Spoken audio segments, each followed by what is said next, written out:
చూడని కన్నులెందుకు అని అని నిన్ను తాకని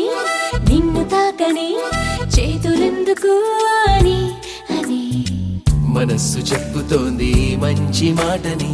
వయస్సు ఒప్పుకుంది ఆ మాట చాలని సుదూర తీరమేదో ఏరి కోరి మీరి చేరగా